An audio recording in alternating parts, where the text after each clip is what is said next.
Stand by for a start. Movement coming out of one of the stalls in 3 or 4, but they're racing nonetheless though on this occasion.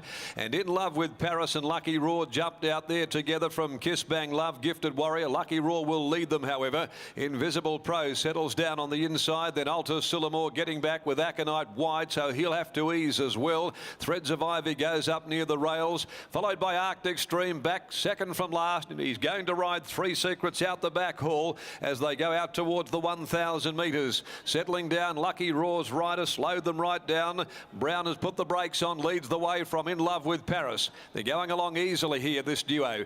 1.5 to Invisible Pro on the inside of the filly Kiss Bang Love. Then came Gifted Warrior, Threads of Ivy together.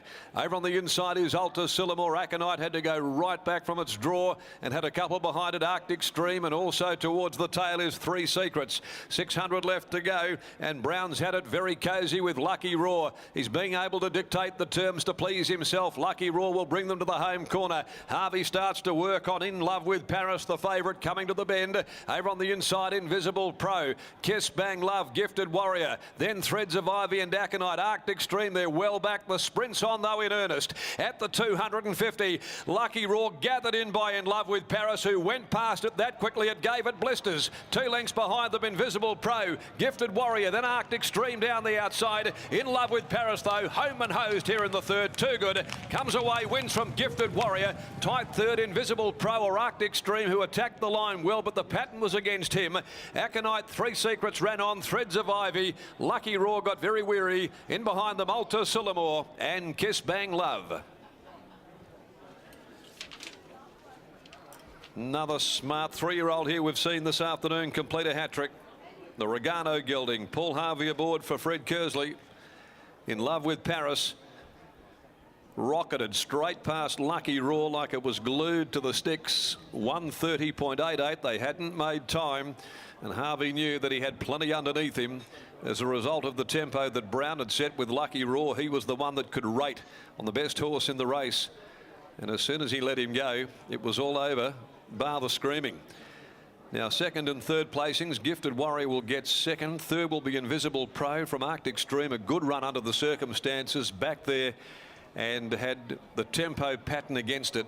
1, 5, 9 and 3 the numbers. And so first up from a month at 1,500 has been a very solid effort. Three Secrets ridden out the back, but under heavy duress from Hall in the straight and never really in the contest. Lucky Raw weakened out of it. In Love with Paris for the Oakland Park Stud Syndicate, managed by Neville Duncan, is by Regano from Paris Cracker. 4 wins out of 7 for the Fred Kersley yard. Paul Harvey aboard the winner, 261.40. 5 Gifted Warrior second. The War Chant I'm Gifted gelding for owner Vern Orr, trained by Robin Todd Harvey, handled by Sean McGrady. And third, number 9, Invisible Pro by Pro Art from Disappearing for Neil Irvine, trained by Simon Miller and handled by Chris Parnham. Arctic Stream is fourth, and the margins are 1 1/4 by a head. Okay. No, we can't get hold of the Pontiff because he's zipped back here very quickly, and we'll go down and no doubt get a word there with him and Gareth at the scales. But in the meantime, Gareth's with the winning trainer, Fred Kersley, after this very emphatic victory. Yes, thanks for that, Darren. Fred Kersley is having one hell of a run with some nice 3-year-olds at the moment. In Love with Paris makes it 3 on the trot this prep. Yeah, very pleased with him actually. A little bit concerned about stepping up to the 1,500, but in the back of my mind I thought if he got a reasonable trip that he'd make that, and his finishing effort was very good. The tempo was probably only fair in the middle stages there, and Harvey dictated beautifully, and once he pushed that button, the best sign was the turn of foot and raced away. Yeah, and I think that's his asset. The horse is pretty quick, and he got fairly comfortable in the middle stages, so he finished nicely. But interesting about these races, every one you win is one you're not going to win. Yes, and 1,500 metres today, Fred, that's a good sign. What's his best trip in your mind? Yeah, I wasn't sure. As I said, I had some reservation about the 1,500. I thought if he got the right run, he would get 1,500. So looking at the way he went, he's probably up to a mile. I guess with all these picket fences alongside your horses' names these days, it's hard to really place them now. So what do you do with this fella?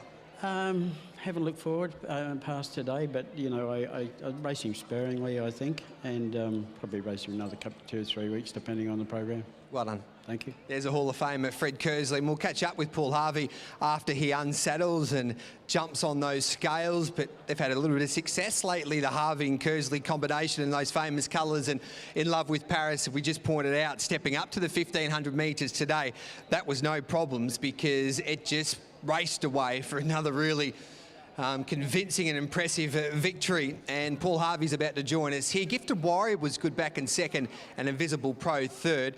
Paul, you're able to have a nice run outside the leader there, stepping up to the 1,500 metres. Were you confident in the run? In the run I was. He steps out the gates really well, but then once he puts himself in a position, he just ambles and really saves himself for the finish. So he kind of waits for you to say, giddy up, and he does when you do ask him. Were you a little bit like Fred, just concerned maybe the extra trip today from the 12 to the 1,500? Look, I wasn't probably over-concerned. I didn't think there was a great deal of pace in the race, and I thought if he got there quick, it was going to be okay, but you never know, small fields and that, you know, things can go wrong, but panned out good today. And what's impressed you most about this horse since you've jumped on top of him? Probably the way he relaxes in running. Yeah, he just spits the bridle out and doesn't spend a penny in the trip. And you know you're going to have something at the finish. Job well done. Cheers. There we go. There's the champ, Paul Harvey, and he kicks home In Love with Paris. And he's a push-button horse. He's going places, and In Love with Paris defeats a Gifted Warrior, Invisible Pro, and Arctic Stream making up some ground. Wasn't too bad back in 4.